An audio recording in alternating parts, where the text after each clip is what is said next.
Amém, queridos? Amém. Novamente, graça e paz. Amém. Da parte daquele que vive e que reina para todos sempre.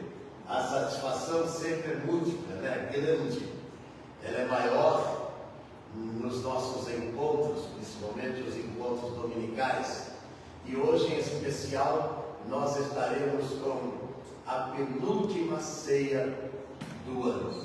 E como é prazeroso, como é gostoso você fazer essa celebração. Não há uma celebração maior e melhor do que essa. Só o nosso encontro, o calor humano que temos e também a possibilidade que temos de sair das muralhas nossas e ir para outras situações, outros lugares, né, até inclusive nações que estão distantes de nós, eu me alegro muito. Aliás, conversava com uma pessoa essa semana e fui dizendo do primeiro boletim que nós fizemos. E quando eu peguei o boletim, eu me lembro como se fosse hoje, há 23 anos, eu peguei aquele boletim e me alegrei tanto. E para mim foi uma dimensão, uma enormidade, uma grandeza maior, porque nós conseguimos imprimir o primeiro boletim. É lógico que aprimoramos à medida que fomos evoluindo nisso, né? E hoje temos até um informativo com maior substância. Mas a alegria foi grande, mas assim foi com os ar livres que fizemos, as concentrações que fizemos, os programas radiofônicos que fizemos, os programas televisivos que participamos, e assim, cada oportunidade como essa, para nós é de uma enormidade tão grande. Por isso eu quero saudar e cumprimentar não só os presentes, como aqueles que estão virtualmente. E incentivar você a não sair, a ficar, a permanecer conosco, porque com certeza Deus tem coisas grandes, porque Ele é um Deus grande. Aliás, Isaías, no capítulo 43, diz que Ele é Deus e não há outro. Inventaram aí, né, umas deidades, criaram deuses, né, mas Ele nunca viu um Deus como Ele. Nunca viu um Deus igual a Ele. E eu sempre gosto de dizer que é uma peculiaridade nossa. Esse Deus que Isaías expressa dessa maneira é o nosso Deus. Então a razão da alegria e a felicidade que temos é muito grande, de sermos desse rol, dessa pleiade, desta família maravilhosa que é a família de Deus. Eu quero convidar você para um versículo que nós vamos... É muito conhecido esse versículo, não só nos meios evangélicos. O primeiro evangelho é o evangelho de Mateus. No capítulo 16, Jesus, ele vai expressar o que vai ser a base para a nossa mensagem desta noite, que está no verso de número 24, do capítulo 16 de Mateus. Então, disse Jesus. Aqui não foi um apóstolo, um discípulo, não foi um religioso, não foi um sacerdote, foi Jesus que disse: aquele que quer vir após mim, a si mesmo se negue, tome a sua cruz e siga-me. Vamos orar? Bendito Deus, eterno Pai, nós te adoramos, Senhor, porque mais uma vez estamos neste lugar que é o melhor lugar da terra. O lugar que o Senhor colocou o seu nome, a sua presença e a sua glória, para, Senhor, envolver no corpo, na alma e no espírito aqueles que adentram, Senhor, aos teus átrios. Eu quero te louvar pela escolha que fizemos das riquezas que não existem em outro livro a não ser nos seus. E rogamos a inspiração, porque não há habilidade nesse teu servo para explanar tamanha grandeza, para expor, Senhor, essas riquezas que foi lida neste único verso, Senhor. E que o Senhor possa, nesta hora, envolver corações e vidas presentes e as que estão virtuais, para que elas possam estar no mesmo espírito que estamos. É o que eu te peço em nome de Jesus. Amém. O personagem que esse versículo evoca, ele mesmo relata, é Jesus. E Jesus foi, há 2000 anos, aquele que praticamente colocou o planeta de perna pro ar. Ele mudou a história, ele transformou tudo. E, evidentemente, como a história relata, na pessoa de Jesus ele não era visto como alguém que fosse capaz de fazer tamanho engenho como esse. Porque Jesus, ele era uma figura humilde. Não nasceu num ambiente, eu estive lá, em Belém, na igreja da Natividade, e eles mostram o lugar, apresentam ali o presépio, essas coisas. Se é ali, eu aceito que seja pela história, porque a Helena, que foi a mãe de Constantino, que foi aquele imperador que se disse cristão, ela então mandou que procurasse os lugares, e ela mesma esteve e mandou construir aqueles verdadeiros impérios, porque quem chega em Jerusalém vê que é um império religioso, não só dos judeus, dos hebreus, como também dos católicos. Então, aquelas mesquitas dos árabes, as igrejas dos judeus e também os templos majestosos. E eu lembro que eu conversei com o guia quando estive lá, falando dessa pungência toda. Ele me convenceu e eu entendi. Ele falou: pastor Fortunato, se os romanos não fizessem o que foi feito aqui, a história tinha sido destruída. Você vê como Deus faz? A Bíblia diz que Deus usa quem Ele quer. Então foi usar a mãe do imperador, helenizou tudo aquilo lá. Então eu estive lá e é muito bom você conhecer a história daquilo que você tem como base para a sua vida. Eu costumo dizer que os cristãos querem ir para Miami, para o Canadá, para a Flórida, querem ir para muitos lugares. E eu já fui em alguns lugares desses, Mas o único lugar, eu fui mais para acompanhar a minha mulher, agradar a filha ou as filhas, mas o lugar que eu sempre sonhei em ir, e quando me foi oferecida a oportunidade de ir lá, então eu me vi bastante eufórico mesmo.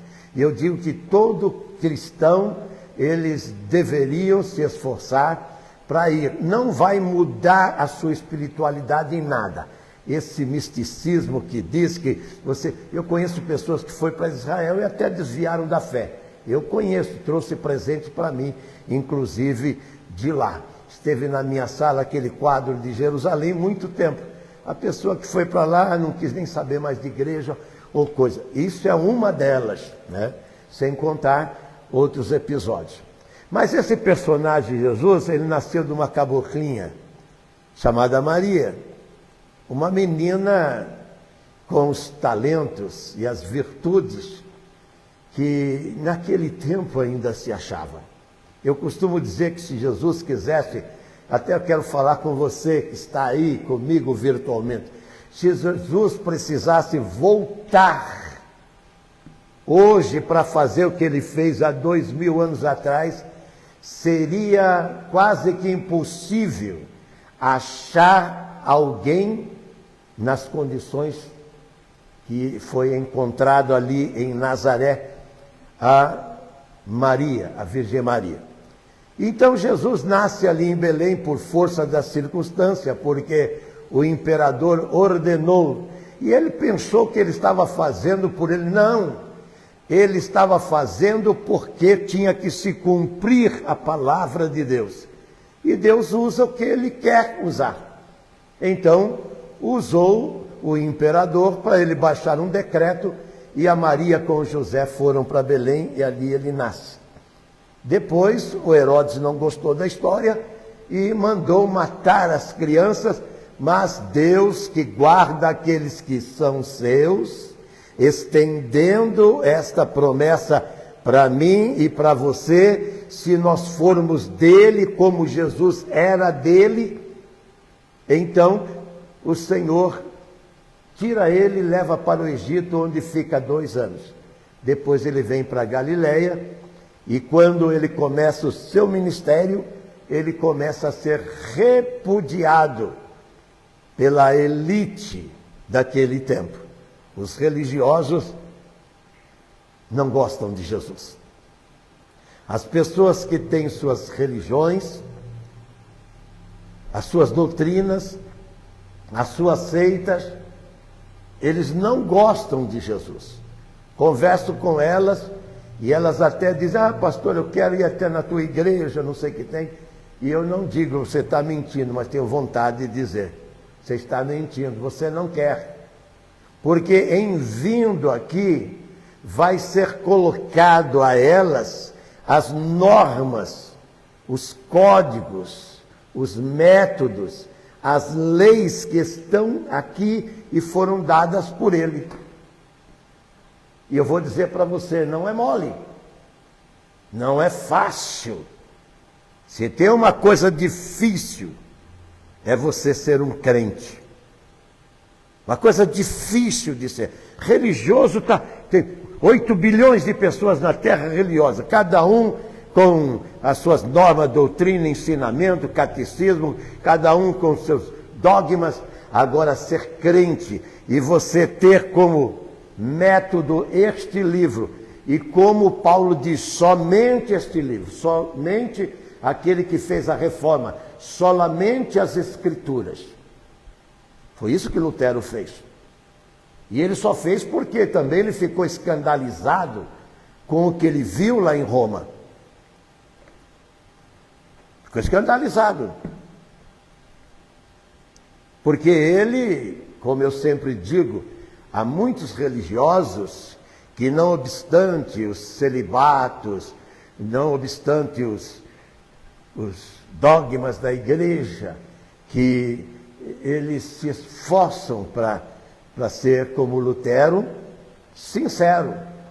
Mas de repente você vai entrar na cúpula, e eu já entrei na cúpula de igrejas grandes no Brasil, e você não imagina o quanto que fiquei decepcionado. Eles estão aí na televisão aí. O quanto que eu fiquei decepcionado. Porque eu vi que praticamente é o mesmo método que existe no serviço público do qual eu faço parte. E eu costumo dizer que nada é tão sujo no mundo do que o serviço público, o poder público. Até quando você, como aconteceu comigo, ser achado por Cristo.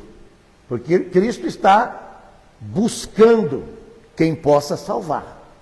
Porque a Bíblia diz que Ele não tem prazer na morte do ímpio. Você, como eu, fica até feliz, às vezes, quando acontece alguma coisa para aquele cara que você está com ele na goela. E você fala, que horrível essa pessoa, né? Mas Deus não pode se prestar a isso, porque esse livro aqui diz que Ele é amor. Ele não tem amor. Quando muito nós temos amor, só que nós temos aquele amor relativo, entendeu? Quando alguém, né, tem empatia por nós e tal, a gente também, né? Caso contrário, a gente, isso, né? E é bem assim mesmo que acontece. Aí, de repente, esse Jesus está na terra. E ele começa o seu ministério. E ele tem que angariar pessoas. A princípio, ele escolhe os seus discípulos, o que é difícil encontrar. E ele não pegou as pessoas que elas eram da religião, e por ser da religião, conhecia como o que foi por último ingresso, que foi o Paulo, que conhecia as leis. Ninguém conhecia como Paulo as leis, porque ele aprendeu de Gamaliel, está lá em Atos capítulo 5, aquele ilustre que era respeitado como ninguém em Israel. Aí, de repente, Jesus começa a bater de frente com essas entidades, com essas organizações. Você pensa que se Jesus viesse hoje, você pensa que ele ia abraçar a igreja, como você vê as pessoas abraçarem aí, e até discutirem as formalidades dessas igrejas? Pelo contrário, se Jesus viesse para fazer o que ele fez há 2000 anos atrás, ele ia, né, pegar essas bancas que ele pegou lá em Jerusalém e ia espalhar aquele comércio iníquo que estava acontecendo. Eu pergunto, mudou alguma coisa? Não. Aí ele consegue esses discípulos e ele vai trabalhar essas pessoas, que ele as fez como ninguém podia fazer. Veja bem, o que o homem não pode fazer, Deus pode fazer.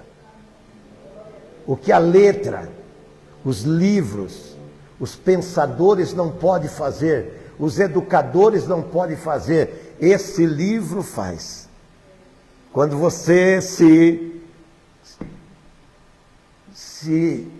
dobra, se debruça, e você sente que você precisa conhecer esta figura, esta pessoa, e este nome, como eu disse Jesus, está aqui.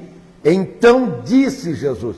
Não foi um sacerdote qualquer, um apóstolo, um discípulo, um seguidor. Foi Jesus quem disse.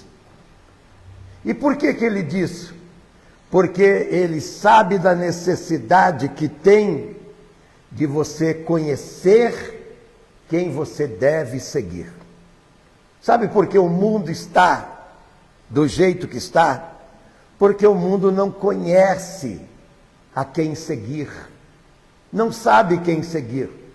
Por isso que você vê o mundo jogado, seguindo essas coisas que estão por aí. São coisas que sem Deus, então, e algumas delas religiosas, inclusive, mas que estão roubando o lugar de Deus na vida das pessoas. Você não deve ter ninguém, porque Jesus falou, se você amar a sua mãe, o seu pai, a sua mulher, seu marido, os seus filhos, as suas coisas, é difícil não amar as coisas. Basta alguém, né, passar e você ver ele riscando o seu carro. Como é que você fica? Você vai falar para ele que você está vendo ele com a chave, com um prego, riscando o seu carro, de trás para frente, da frente para trás. Você vai falar para ele: ô abençoado, eu estou desejando que você seja próspero nesse dia. É isso que você vai falar? E Jesus falou: se você não deixar essas coisas, você não é digno de mim. Aí quando você vê esta fala de Jesus, você imagina a indignidade que há em nós. Porque nós somos afetos a uma série de coisas. Costumo dizer que se minha filha lá no México ligar agora, que é capaz de eu sair do púlpito aqui, pegar o primeiro avião e vou correr lá. Eu sempre olho e falo para elas que elas precisam exercer a fé, porque as pessoas queridas delas estão longe. E mesmo que esteja perto, como estava o Jairo, lembra-se? Marcos capítulo 5. Jairo, príncipe, principal, elite, a nata da sociedade, rico, respeitado por todos. Ele tem uma filha que está morrendo. E ele larga a filha e corre até Cafarnaum para encontrar-se com Jesus. E desesperado ele fala: mestre, corre, socorre a minha filha que está à morte. Nesse interim, a filha morre. E avisam a ele que não precisa mais trazer o mestre, esses informantes que eu chamo de mau informante, porque eles pensam que Jesus, agora mesmo nós vamos orar para uma pessoa que vai fazer uma cirurgia no intestino e outra na próstata. E parece que não está bem. Eu falei para a mulher que foi visitá-lo: fala para ele que nós vamos orar por ele. É o que eu falo para minhas filhas que estão longe de mim. Vocês precisam acreditar no poder da oração. Que Jesus está tão disposto a te ouvir, que, como eu costumo dizer, Ele está fazendo um planeta agora. Deus está fazendo um planeta agora. E de repente Ele vê que você está saindo para um quarto, como eles falam em Mateus capítulo 6. Para você se curvar diante dEle e rasgar a sua alma e dizer das mazelas, dos pesares, dos dramas, das tragédias da sua vida. Ele vai parar de fazer esse planeta para te ouvir e para te atender, porque você é a coisa mais preciosa que Ele tem. Planeta, Ele tem trilhões deles, constelações com bilhões de astros, Ele tem bilhões. E nenhum deles tem a importância que você tem para eles. Nenhum deles. Porque foi por você que Ele largou o reino dEle nos céus e veio aqui para a terra. E aqui Ele vai enfrentar essas feras dos Herodes, dos Pilatos, dos sacerdotes, Anás e Caifás, dos fariseus, dos saduceus, dos herodianos, daqueles que não podiam ouvir. Por quê? Porque é difícil você ouvir esse livro. É muito difícil. Porque ele traz imposições. Ele vai fazer com você ter abstinência das coisas que você está tão habituado. Você já não consegue viver mais sem. É como o ar que você tem que respirar, a água que você tem que beber, a comida que você tem que comer, se você quiser subsistir. Esse livro tem essas implicações. E ele vai dizer, É uma imposição, não é uma sugestão. Aquele que quiser vir após mim. Veja bem que em Mateus 11, 28 ele diz: vinde a mim os cansados. E as pessoas que estão, 8 bilhões de pessoas na Terra estão cansadas. Cansadas de tudo. Dos seus governantes, das autoridades, inclusive o Brasil. Entendeu? Com as manias que eles têm de poder. Com a vida que eles estão empurrando com a barriga, porque eles não veem mais outra possibilidade. E elas não estão vivendo. Jesus, nesse mesmo capítulo aqui que nós lemos, e lá em Marcos 8,36, ele diz: se você quiser ganhar a vida é você ter uma vida de qualidade. Senão vai ter que empurrar a vida. Aquele que quiser salvar a sua vida, ele vai dizer aqui, se você quiser salvar a sua vida, você vai estar aqui, perdê-la. Agora, se você quiser ganhar, então você vai se ocupar a esta mensagem. Eu quero segui-lo, Senhor. A minha mulher me segue há 53 anos. Sabe por que ela me segue há 53 anos? Porque nesses 53 anos ela fez a minha vontade. Ontem mesmo ela teve uma experiência. Porque ontem ela queria fazer uma viagem. E eu falei para ela: meu bem, amanhã é dia de preparar a igreja para a ceia. Então eu quero dizer para você que não é bom. E já tinha combinado com a amiga para elas irem. Aí quando a gente está aqui, vem o telefonema de algo que ela estava esperando há meses. Se ela tivesse viajado, teria perdido. Então ela aprendeu em 53 anos que me ouvir é a melhor das escolhas que ela pode fazer. Agora, nesses 53 anos, os irmãos dela falaram, que já não existe mais, falaram um monte de coisa. A mãe dela, que já não existe mais, falou um monte de coisa. Os tios, os parentes, falaram um monte de coisa. E ela resolveu ouvir a mim. Com Deus é assim também. Nesse interim vem um monte de vozes. E Paulo em Coríntios 14 diz: são múltiplas, são inúmeras vozes no mundo. E você tem que escolher qual ouvir. Por isso que Lucas diz: vede como ouvis. Quer dizer, tenha cuidado, a cuidade em ouvir.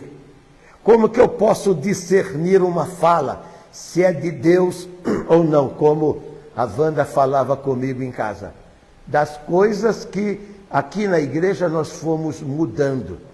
Você precisa saber quem é que conduz, quem é que dirige, quem é que controla a sua vida. E quando você tem essa consciência, você sabe exatamente. Por quê? Porque se você errar querendo salvar a sua vida, aqui diz você vai perdê-la. Tanto aqui como em Marcos 8,36. Você quer salvar a sua vida? Ele diz: então você vai me seguir. Por quê? Porque ele diz: eu sou o caminho, a verdade e a vida. O que ele está dizendo? Se você estiver comigo, eu vou cuidar de você. Nós temos um Deus, e a gente canta aqui: Deus cuida de mim. O ruim é você ir para, como eu vou orar daqui a pouco pelo vizinho, você viveu a vida fumando, bebendo, jogando, mentindo, roubando, brigando e fazendo. Não é o caso desse moço, que é um bom moço, já é um senhor, né? E agora está lá. E eu já tive em hospital. Em hospital, quando você vai passar por aqueles bisturi com aqueles aparelhos todos, então você não pode dizer como será o fim daquilo. E eu vivi essa experiência. E você não saber como que você vai sair. Vai sair de uma UTI, mas como? Aí você vai precisar de alguém maior do que toda a tecnologia que existe no hospital e as especialidades que eles têm ali. Você vai precisar de alguém maior do que isso. É esse Deus que eu estou te falando. Ele disse, se você me seguir, agora seguir você vai ter que castrar você. Abstinência. Paulo em Efésios 4 diz, se você rouba, você não rouba mais. Mas vai falar para os políticos que eles não podem roubar. Hã? Já liberaram o dono do Banco Master. É só 12 bilhões que, logicamente, a gente tem bastante desses bilhões em casa, não é mesmo? Então acha que é uma quinquilharia? Bilhões. Isso é apenas o que aconteceu essa semana, com as outras coisas horríveis que aconteceu. E eu vou perguntar, quando vai parar de acontecer as coisas horríveis? Só quando Jesus descer a sua igreja aqui, a sua cidade aqui, que está lá no capítulo 21 de Apocalipse. Enquanto isso, o mundo vai ser gerido por esses homens que estão aí. E a Bíblia diz que eles são iníquos e corruptos. É isso. Agora, quando você está seguindo a Jesus, Ele vai cuidar de você na UTI. Ele vai cuidar de você no seu trabalho. Quer ver? No tempo do profeta Eliseu e Elias, no profeta Eliseu, lá no capítulo 4 de Reis, segundo Reis, diz que uma mulher com posses, rica, ela via o profeta passar, ela falou para o marido, esse profeta passa sempre diante de nossa casa, e eu vejo que ele é um santo homem de Deus. Você percebeu como dá para perceber quem é crente mesmo? Aí então cabe uma doutrina. Quando as pessoas olham para você, é como essa mulher rica, é como essa mulher de posses, que ela vê você e ela tem discernimento e fala para o marido, olha o santo de Deus. E ela fez um quarto, colocou uma cama, uma mesa, uma cadeira, um candeeiro, para quando ele passasse ela poder hospedar ela. Tanto o escritor de Hebreus diz que quando você, no capítulo 12 de Hebreus, diz que você é generoso para hospedar as pessoas. Eu quero dizer que isso é muito difícil. Eu já peguei um mendigo e trouxe para dentro de minha casa, até comunicar à família lá de Goiás e ele ser levado para lá. É muito difícil fazer isso. É muito difícil. Talvez naquele tempo eu era crente, por isso que eu fiz isso. Se eu fosse pastor, talvez eu não fizesse. Entendeu? Naquele tempo eu era evangelista. Então, essa é uma crítica minha, evidentemente. Agora, o que acontece, querido? Esta mulher está lá no capítulo 8 agora de Reis, segundo Reis. O profeta vira para ela e fala, Deus chamou a fome para esta cidade. Sai da cidade e procura um lugar para viver.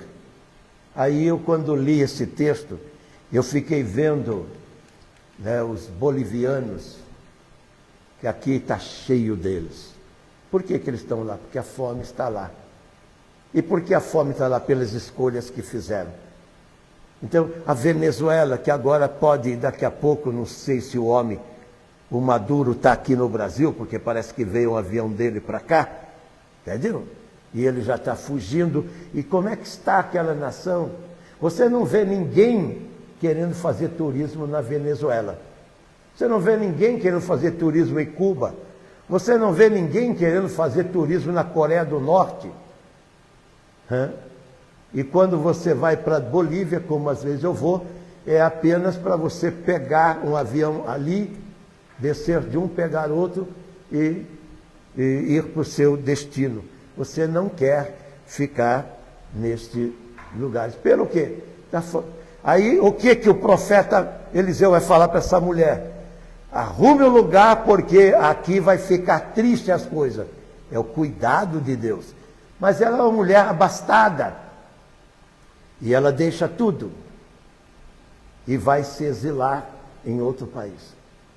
Aí quando vem de novo o milagre, porque Deus é assim com o crente, com Israel. Castiga ele quando ele está mal para com ele, desobediente para com ele. Mas ele castiga com amor. É diferente daquele que não ama e espanca e chacina e mata. Aí o que vai acontecer, querido? A cidade começa a melhorar. E o rei então chama o servo do Eliseu, que já tinha morrido, e fala para ele: fala para mim as coisas que o Eliseu fez. E ele começa a relatar. E ele começa a relatar o que? Exatamente o que ele fez para esta mulher. Esta mulher, ela estéril, e ele orou e ela gerou um filho. O filho morreu e ela foi buscar ele no Monte Carmelo. Ele vem e ele ressuscita aquele menino. E quando ele está falando para o rei esta história, a mulher aparece reivindicando aquilo que era dela e as pessoas tinham tomado, porque ela tinha abandonado. Sabe aqueles caras do uso capião? Sabe aqueles caras do sem terra? Que eles chegam e invadem, né? E diz que não, você não estava. Aí o que acontece? O rei chama ela e ela relata tudo o que o Eliseu fez. O rei então chama o ministro dele, devia ser o Haddad, viu? Devia ser o ministro da grana, e fala para ele: tudo que esta mulher tem, devolve para ela, e esses anos todos que ela não colheu, dá os juros desses anos que não produziu. Aí eu, quando leio esse texto, falo: o cuidado que Deus tem de mim e de você, para você não ter danos. Agora você precisa o quê? Seguir. Ela resolveu seguir. Negar-se a si mesmo. Aprender a obedecer a palavra de Deus. Quando a sua razão diz: você é louca, mulher. Você vai abandonar todo esse patrimônio seu aqui? Mas qual era a palavra do profeta? Sai da cidade, porque a miséria. E você sabe como é a miséria quando chega num país, não é mesmo? Veja o que está acontecendo no Haiti depois daquele terremoto. A miséria chegou lá, entendeu? E aí, como no Rio de Janeiro, as gangues, como no Ceará, como aqui em São Paulo, o PCC e as coisas todas horríveis, aí você fica com a vida insustentável, não é mesmo? O melhor é obedecer. E Jesus disse, foi Jesus que falou: se você quiser, é uma proposta dele. Então você venha. Mas para vir, você precisa se aplicar à disciplina desse vir. Você vai negar a si mesmo. Negar a si mesmo é como Paulo diz: eu roubo, não roubo mais. Eu minto, não minto mais. Eu me prostituo, não me prostituo mais. Eu brigo, não brigo mais. Eu sou rancoroso, não sou mais. Por quê? Porque Cristo, Ele passa a ser a essência da sua vida. Então não tem aqueles estresses de você defender aquilo que é teu. Eu vejo aí pastores na política dizendo que tem que convocar você para você reivindicar isso e aquilo. Eu vejo. Aí, como eu já o fiz no tempo que não era crente, eu falei: mas o senhor me libertou quando eu era cabo eleitoral, quando eu ficava levantando bandeira de homens que até hoje não fizeram nada por mim. E eles não podem fazer, mesmo que me dê um ministério, como eles dão aí para qualquer um, entendeu? E quando eu falo qualquer um, é porque nós estamos nas mãos do qualquer um, que não sabe como gerir tanta riqueza que nós temos aqui. E nós ficamos longe das nações prósperas e abençoadas da terra. Então o que eu, como pastor, vou dizer para você? Deus chamou a fome para o Brasil. Sai significa o quê? Ouça Jesus dizendo, venha para mim, negue-se a si mesmo, tome a sua cruz. E o que ele vai fazer? Ele vai dar para você a mansão celestial. Ele vai dar para você a vida. Ele vai trazer para você a essência do bem viver. Não é ficar vegetando e empurrando a vida com a barriga, como essa massa humana está fazendo. Aí os caras estão correndo atrás do prejuízo. Até o nome é errado, porque você corre atrás do lucro. Você não corre atrás do prejuízo. Mas o cara, estou correndo atrás do prejuízo. Você é louco, cara, você tem que correr atrás do lucro. Até nisso erra, nesse jargão que eles estão dizendo. Mas por quê? Porque eles não conhecem aquele que faz o convite.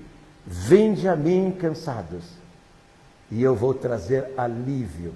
A vida em Cristo é uma vida de descanso, onde você pode ir como aquela mulher, para o lugar que ela resolveu escolher, e deixar o patrimônio, como eu faço com a minha casa, a minha família, as minhas filhas. Eu deixo esse patrimônio, que é a minha riqueza, tudo nas mãos de Deus, e Deus está cuidando delas. Aí ela chega num lugar que ninguém conhece ela, mas ela chega com o Deus deste lugar. E quando você chega com Deus desse lugar, não tem lugar inóspito, não tem lugar improdutivo, não tem lugar que não tenha prosperidade para você, não tenha riqueza para você. É assim que Deus faz. Mas Ele está convidando você nesta noite. Venha até mim, negue-se a si mesmo, não faça a sua escolha, deixe que eu, como a gente canta, cuido de você. Oremos.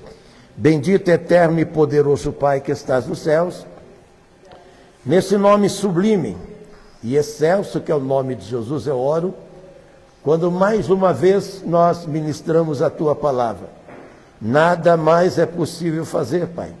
Agora, Espírito de Deus, ocupa os corações que ouviram e que ainda ouvirão esta mensagem, Senhor. Sim, ó Deus, ocupa e dá, ó Deus amado, que elas possam receber, aceitar e se deixar introduzir por essa Tua palavra, eu te peço, em nome de Jesus. Amém